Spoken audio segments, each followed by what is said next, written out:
cuáles son las herramientas para yo alinear mis experiencias, transformar su significado, transmutar quizás mi ego en algo que me favorezca más, mi yo en algo que me favorezca más y definitivamente vivir la experiencia de vida con un lente nuevo, un lente más limpio.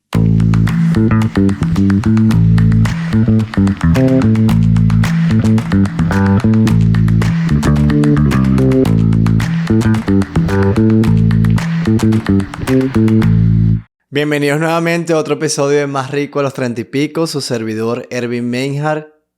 Ay, me traicionó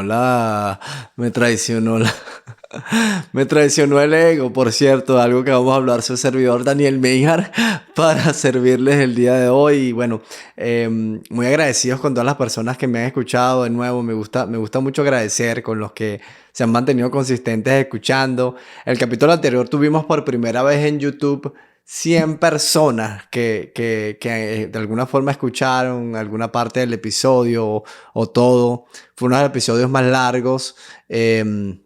Si lo pienso bien, fue el capítulo anterior o el capítulo acerca de la emergencia espiritual como concepto. Y hay otras capas de la identidad que van formando el ego y que pudiéramos hablar. Pero como les dije, para este podcast me gusta irle dando esa flexibilidad, esa movilidad, dependiendo de lo que en algún momento me planteé como un tema importante con respecto a las capas del ego y cómo trabajar en flexibilizarlo, en llegar más a la esencia y en vivir una vida más relajada, más chill. Un poco quizás por el feedback de ese capítulo que para mí me tomo con mucha gratitud, que lo han escuchado solo en YouTube 100 personas, muchas otras personas lo pueden haber escuchado en las otras plataformas, todavía no he visto la data, pero siento que caló ese mensaje de lo que sucede cuando uno está experimentando un proceso de internalización, un proceso inmaterial, un proceso espiritual. Y ante la explicación, otro día vamos a hablar con más fuerza de lo que es la muerte del ego y vamos a hablar un poco de eso. Me pareció relevante enfatizar la función del ego y por eso he denominado este episodio el ego como una ficción necesaria. Y parte muchísimo, los que escucharon ese capítulo de la emergencia espiritual quizás pueden entender, pero de esa necesidad de reconectar con una vida en este plano, ¿no? Con una vida conectada con un entorno, con una cantidad de personas, con un proyecto, con una decisión de actitud individual de mi parte, ¿no? Y ahí descubrí un poco, pues por supuesto, esta necesidad también de advertir un poco los efectos que puede tener ese momento cumbre donde descubrimos lo que verdaderamente somos. Y pues por supuesto también tuve el descubrimiento o la percepción de que el ego es definitivamente necesario. Sin embargo, bueno, el ego ha ido formando. Hoy en día se utiliza mucho el ego como para definir aquello que no queremos ser, aquello en lo que no queremos estar, aquella actitud de la cual no nos queremos dejar llevar, ¿no? Y hay mucha literatura, hay muchos mensajes allí que colocan como esta identidad que es una parte de lo que somos y que estamos trabajando.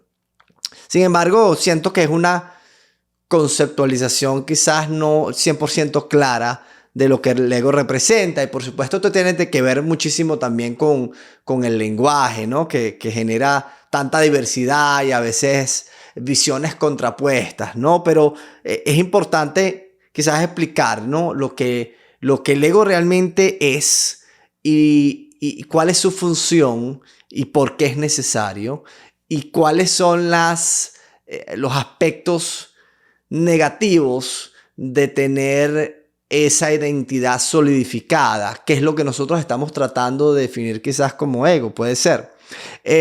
Yo escribí algunas notas aquí para los que me ven en YouTube y hoy voy a leer un poco más porque quiero entrar un poquito en definiciones, si me permiten, ¿no? Y yo he escrito aquí que el ego es el lente con el que podemos procesar este plano, que yo también he definido como el matrix, ¿no? Como este aspecto donde nos damos cuenta que somos conciencia universal, que somos parte de una misma cosa, pero que en nuestra experiencia en este plano, nuestra capacidad de sentir es individualizada, ¿no? Nuestra capacidad de experiencia es individualizada y a cada individuo, a cada persona, pues le pertenece al 100% su experiencia.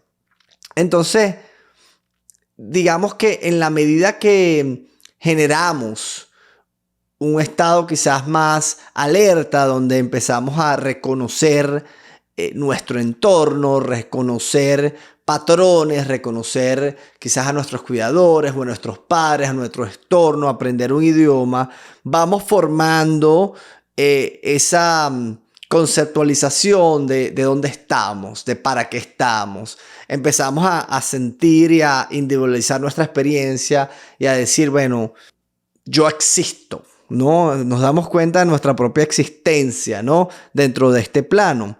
Y por supuesto que nuestra identidad se va formando. Me escuchó mucho escuchar a un gurú que habla de que la identidad, el yo, se forma con una combinación de ese pasado, esa capacidad de también proyectar y de ilusionarse y de soñar hacia el futuro, y el momento presente, ¿no? Lo que nos da esa tangibilidad de que estamos aquí. Y eso como junto forma ese sentido de identidad, ese sentido de yo. Ahora, hablo de identidad, hablo de yo y hablo de ego. Y en mi caso, me gusta utilizar estos términos como una misma cosa que se intercambia, ¿no? Que es lo mismo.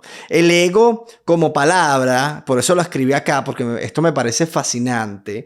Ego proviene de las lenguas romanenses, ¿no? Donde se usaba ego para definirse a uno mismo. O sea, ego, yo. El ego derivó en la palabra ego, en la palabra eo, para definir yo. Luego en portugués eu se usa, en italiano iu, en catalán ho, y bueno, en italiano el yo que conocemos ya en español, ¿no? En italiano io y en español el yo, la y con la o. Entonces, ego y yo son dos caras de una misma cosa, ¿no? Por supuesto que los dos términos se han separado en el lenguaje. En psicología se usa el ego para hacer referencia a esa instancia psíquica que le permite al individuo reconocerse a sí mismo y a su propia identidad. Pero entonces el ego, por supuesto, es lo que nosotros definimos mentalmente que somos. O sea, el yo. El yo es el ego. Pero obviamente no vamos en un aspecto psicológico a definir.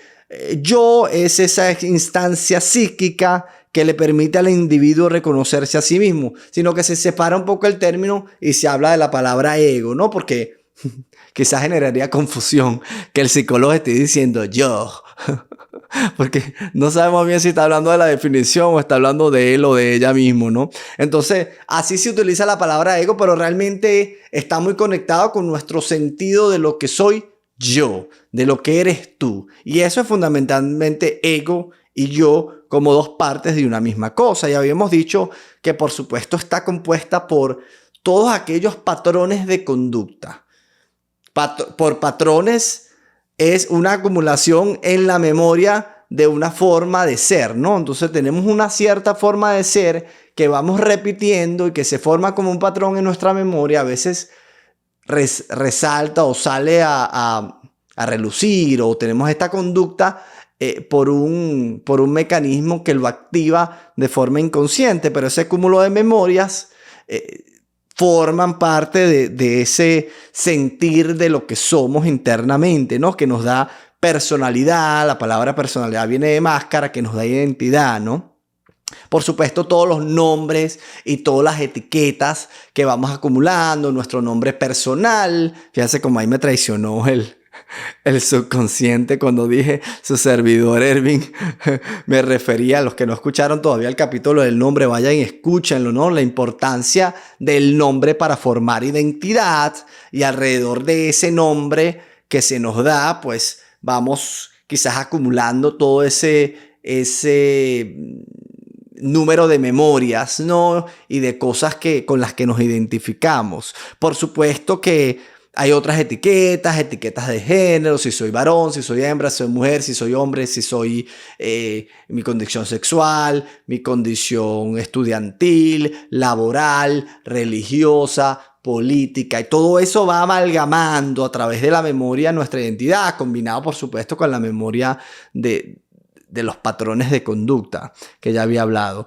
También, bueno, eso, mucho de esto sale a reducir por nuestra narrativa mental. La narrativa mental es una forma de expresión a través del lenguaje en nuestra propia mente de todas esas memorias, esas instancias donde nos decimos somos esto porque hicimos tal cosa en el pasado, porque aprendimos a hacer tal cosa. Y por supuesto la narrativa, originándose del lenguaje, tiene ese componente de conciencia colectiva, ¿no? Porque en los símbolos del lenguaje hay muchísima información también. Entonces la narrativa, que es parte de la memoria, juega un papel fundamental porque es como una caja repetidora de algo que se va manifestando en nuestra mente, ¿no? Y se mantiene de forma reiterada en nuestra conciencia.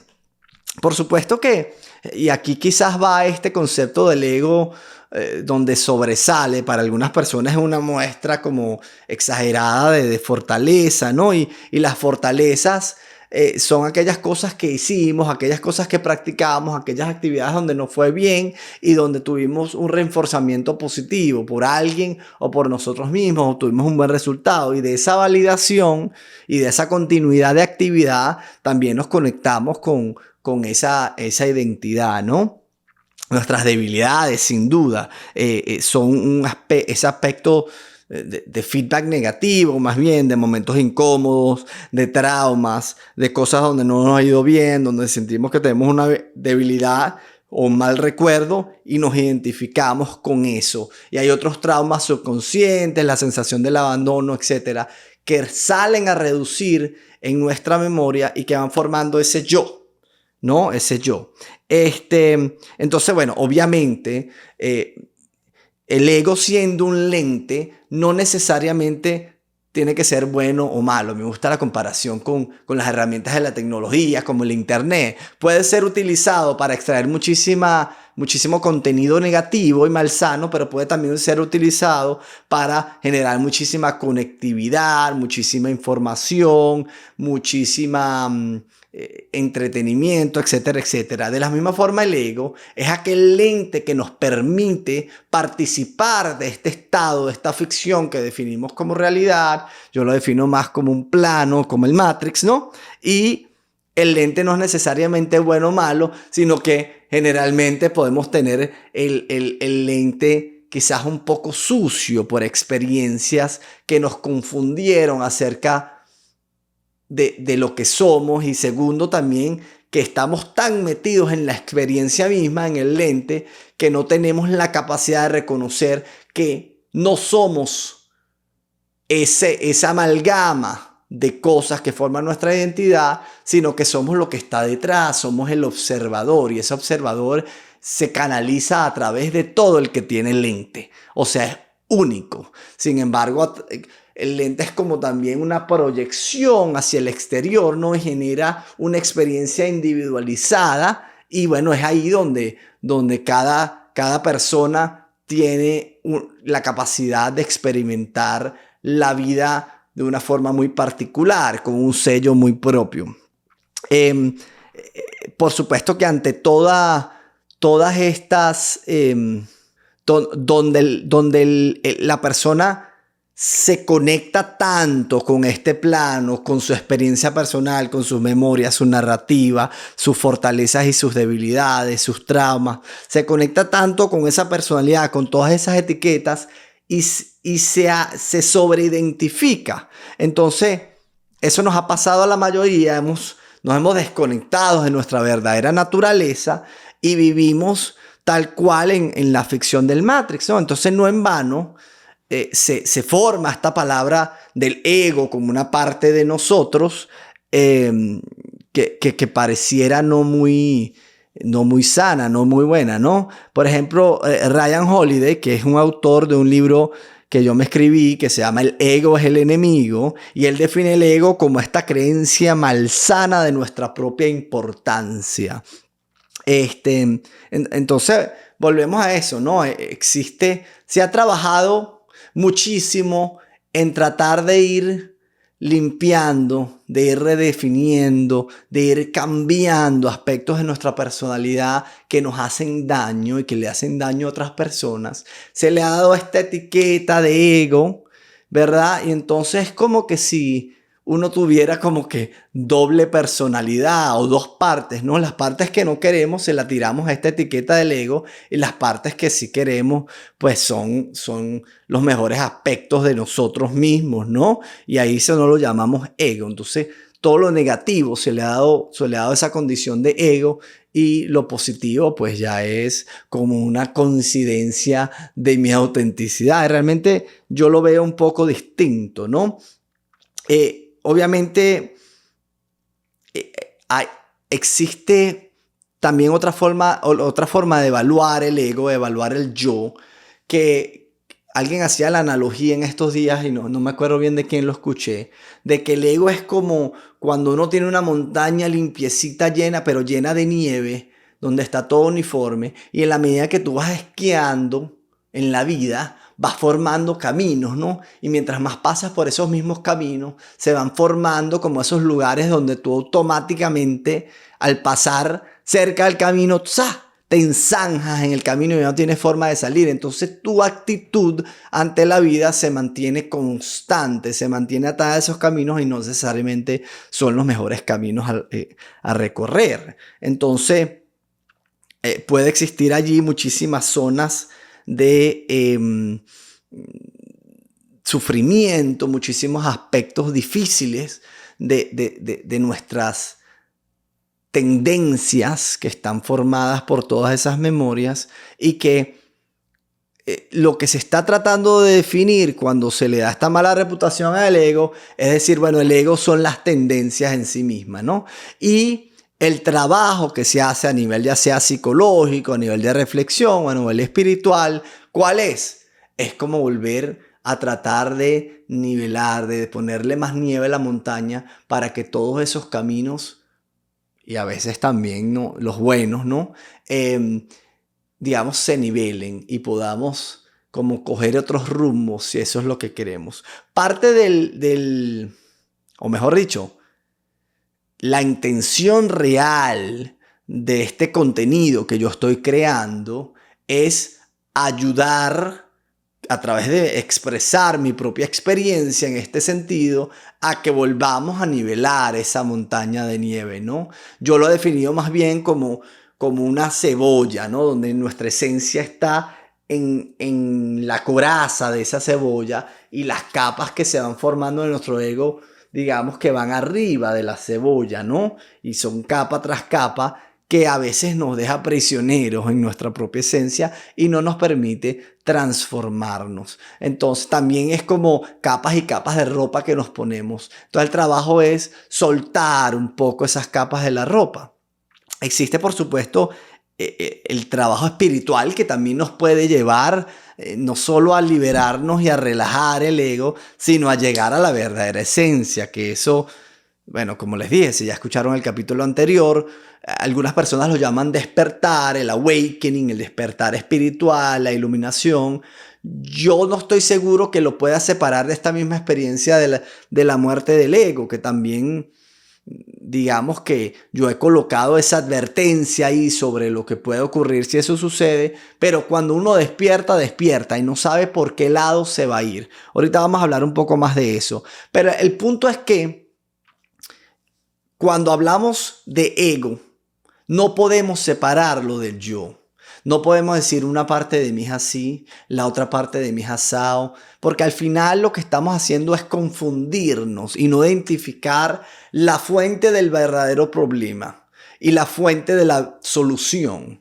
Y todo, la solución y el problema recaen y es responsabilidad absoluta de ese individuo que tiene esa oportunidad, de esa experiencia de vida, de cada uno de nosotros.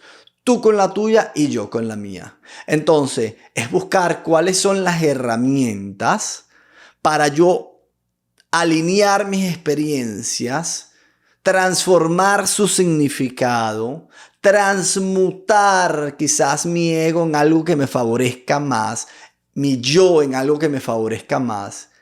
Y definitivamente vivir la experiencia de vida con un lente nuevo, un lente más limpio, ¿no? Entonces, ese es el objetivo fundamental. Sin embargo, pensar que podemos vivir en este plano sin un yo no es posible, ¿no? No estaríamos en este plano si no tuviéramos la capacidad de individualizar nuestra experiencia.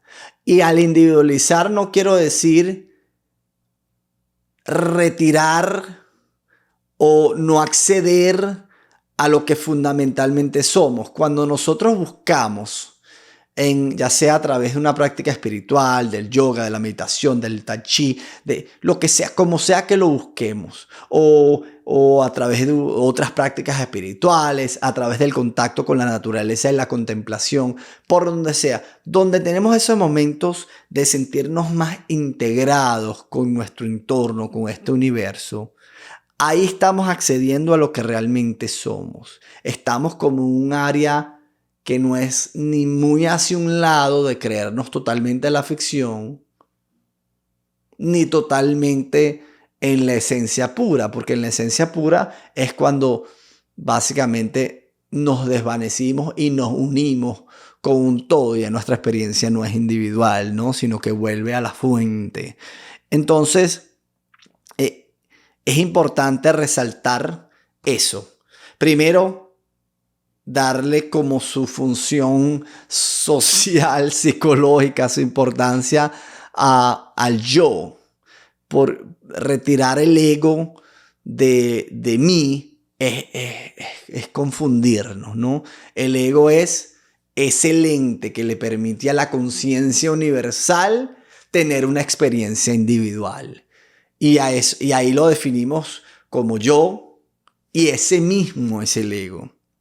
Ahora, no es fácil porque se nos educa, porque tenemos traumas, porque vivimos en sociedad, porque la experiencia de esta vida es tan rica. No es fácil saberse ajeno a este plano.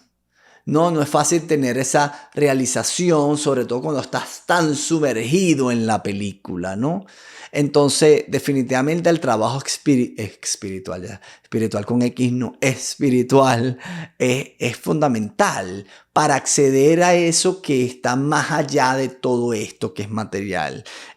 De mi parte, pues yo he hablado de mi experiencia a buscar esa unión con la esencia. Fue un poco más, digamos, intelectual hasta cierto punto. Yo hice el trabajo, digamos, físico, el trabajo emocional, pero el que más me llevó directo como al grano fue vamos a llamarlo, el yoga mental, ¿no? De hacer ese trabajo intelectual y de ir por deducción, que es lo que hace realmente el raciocinio, buscando cuál era la verdad sustantiva de la vida, ¿no? Y a través de eso, pues llegué a renunciar a este concepto de realidad que yo llamo plano.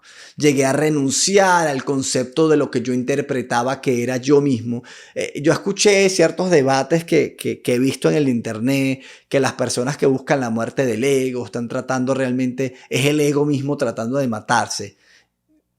Yo creo que en mi propia experiencia ese no es el concepto real. Sobre todo porque yo haciendo el trabajo espiritual, el trabajo emocional, el trabajo físico y el trabajo intelectual, para llegar a ese momento de despertar, en la medida que más lo iba trabajando, mejor me sentía. Y creo que me sentía en uno de los mejores momentos al interior de mi vida, cuando ya tuve esa oportunidad como de decidir, ¿investigo qué hay más allá o no? Y decidí investigar igual, porque quería enterarme de cuál era esa verdad, ¿no?, que está detrás de esta ficción. Entonces, bueno, hice unas prácticas meditativas finales, etcétera. Las defino como la muerte del ego, porque en ese momento muere tu concepto de ti mismo individual, lo que tú pensabas que era, la familia que tienes, tu nombre, no sé, esta sensación individual de vida, ¿no? Y ahí como que tienes una forma como de retirarte, incluso en la meditación te retiras un poco incluso de esta sensación de que el yo está aquí en el área de la cara, en el área de la cabeza, ¿no? Sino que tú separas un poco esa energía que se produce en esa área y puedes sentir otras energías en otras partes de tu cuerpo. Y cuando escuchas algún concepto de lenguaje o alguna narrativa mental, pues la ves como una parte aislada, la estás observando. Entonces conectas con ese estado de conciencia donde lo que estás es dándote cuenta del observador, ¿no? Que es lo que realmente está detrás del yo, del ego. Y ahí, al darte cuenta que eso es, digamos, la realidad en sí misma, eh, toda tu conceptualización y tu percepto de ti mismo se desvanece, se cae por su propio peso, por el peso de la experiencia que tienes al interior de ti. Por eso es que es algo, esta experiencia en particular, primero, es algo muy personal, la persona que quiere entregarse ese rumbo. Segundo, por más que te lo explique, no me tienes que creer, porque las creencias pueden variar en la medida que tengas otras creencias que quizás en un momento dado te hagan sentirte más empoderado. Pero no es un tema de creencias, es un tema como que la creencia es como el incentivo para evaluarlo, pero la evaluación es totalmente interna en el caso de esta experiencia. Y al sentir que conecté con esa esencia universal, ahí hasta cierto punto tu ego se desvanece, por eso se le llama la muerte del ego.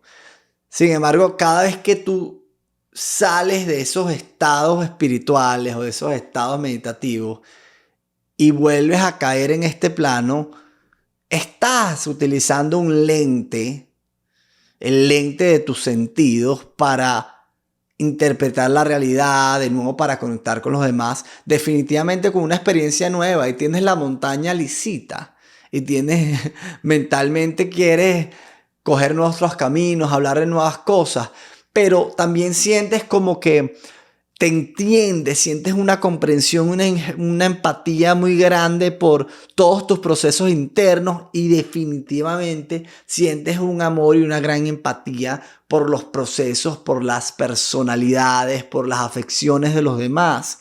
Incluso los que veías como las peores personas, porque empiezas a entender que todos estos caminos que fueron quizás inconscientemente, quizás por decisión al principio, no empezaran por ellos mismos, los llevaron a ir forjando esas líneas que yo defino sobre la montaña, ¿no? Y se hicieron prisioneros de eso y se conformaron como unas entidades quizás dañinas para sí mismas y para los demás. Y entonces al tú sentir esta comprensión, no haces esta distinción de este me gusta, este me cae bien, sino que sientes un amor profundo. Y al descubrir esa verdad y al sentir ese estado de bienestar tan profundo, por supuesto que quieres ir profesando esta verdad a los demás, ¿no? Y decirle a tus amigos, a tus familiares, mira, esto existe, libérate, ¿no? Y bueno, por supuesto que es un poco confuso para el que siempre te conoció de una manera que tú le llegues con todos estos cuentos, con todas estas historias, ¿no? Además, en mi caso, y estoy seguro que cualquiera que siente este tipo de experiencias, busca volver a conectar con ellas. Y cada vez que conectas con la esencia, tienes una nueva oportunidad de descubrir algo nuevo dentro de ti. También tienes una nueva oportunidad de maravillarte con una cosa que al final la mayoría hemos dado por sentado y sencilla, y evaluarla, sea una comida, sea una planta, sea una persona, ¿no? Y entonces te vuelves como fanático de todo. Y eso, por supuesto, asusta mucho a los que están alrededor tuyo que te conocían. Pero en mi caso yo sentía esa necesidad de quizás batuquear al otro, ¿no? Y decirle, mira, despierta, existe algo más que te puede ayudar a ser feliz, no hay motivo para sufrir, ¿no?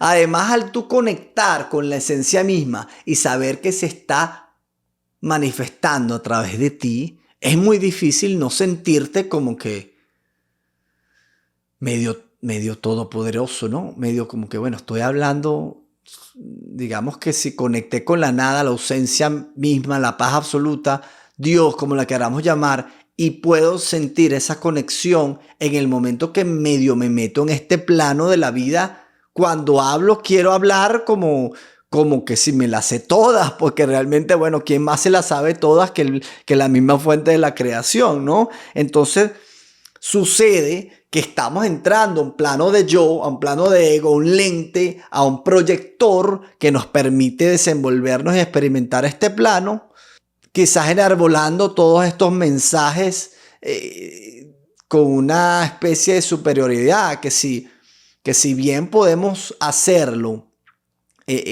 digamos, con personas que no nos conozcan, establecer una nueva audiencia, el que ya nos conocía de una manera, con todas nuestras cicatrices, con todos nuestros canales, con todas nuestras capas de identidad, con todos nuestros fu y nuestros fa, por supuesto que se va a horrorizar. Además, ahí se forma esto que es la identidad espiritual, el ego espiritual, que es muy, como es hasta peligroso, porque es como una sensación de autoridad muy fuerte, y por supuesto que eso definitivamente te lleva a meterte en muchos problemas. En mi caso, incluso tienes la voluntad de, cuando ves que una persona está sufriendo por algo, que está muy encasillada en algún tema, eso empieza a generarte como una irritación, ¿no? Porque, y ahí es donde está el ego espiritual, que es un ego o una sensación de identidad mucho más vasta. Entonces, realmente lo que deberíamos buscar es relajar el ego. Cuando llegamos a esta conexión y este despertar, todo está muy bien. Rápidamente nos vamos a dar cuenta de todos los obstáculos que existen para que este plano sea entretenido. Tiene que tener todos estos obstáculos y tiene que tener la cooperación y la colaboración de otras personas, de la naturaleza, etcétera. Entonces ahí es donde se te bajan los humos, ¿no? Y es realmente en el trabajo de relajar esa conexión con esta identidad falsa del ego, donde podemos quizás conectar con nuevos caminos, con nuevas facetas, pero siempre va a ser un ego, un yo, siempre tiene que haber una experiencia individual. Obviamente, como dice en inglés, on the back of your mind, en la parte de atrás de tu cabeza, ya tú sabes, ya tú tienes esa semillita que te dice, mira, pero no te encasilles mucho. Mira, pero todo es una ficción. Mira, pero no pasa nada si hoy querías grabar este podcast y se te dañó tal y tal cosa. Sino que tú tienes esta intención de meterte en este nuevo camino para ayudar, pero bueno, si no se dio, no se dio, no colaboraron las cosas, más bien tómatelo como un reto, como un juego, dale la vuelta. Mira, si este familiar tuvo este evento, entiende que la vida es así, que realmente lo que va a desaparecer es su entidad física, pero te quedan sus memorias, tienes la manifestación de cómo lo amas.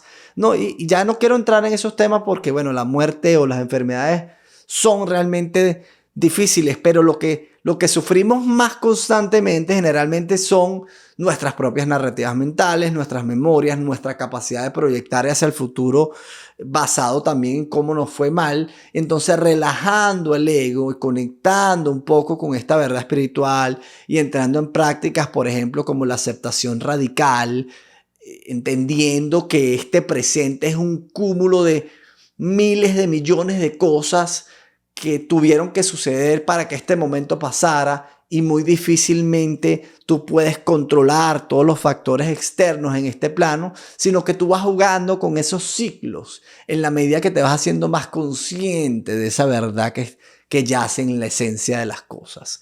Entonces, bueno, quería también tener esa conversación para aclarar un poco y retirarle como esta carga tan negativa al ego, porque sería también como darle una carga negativa al yo. Al final, de nuevo, lo importante es sentirse cada vez más conectado con esa autenticidad. Y en la medida que nos sintamos más conectados, vamos a tener más energía para poder canalizar nuestra vida hacia nuevos propósitos, para poder canalizar nuestra vida a sanar, a transformar nuestro ego, utilizar cada experiencia traumática que hayamos tenido en el pasado y utilizarla y darle un nuevo valor, un nuevo significado, trabajarla con las nuevas relaciones que tengamos, ir perfeccionando, ¿no? Ir limpiando el lente y ir haciendo las cosas más claras. En la medida que vayamos limpiando ese lente de ese yo, podemos ir viendo todo con mayor definición, en high definition, ¿no? Y ahí es donde entramos como en saborearnos la vida con un poco más de fascinación y de y maravillarnos. Sin más, bueno, ese es el mensaje sobre lo que el ego realmente significa. Muchas gracias de nuevo por escucharme. Hasta una próxima oportunidad.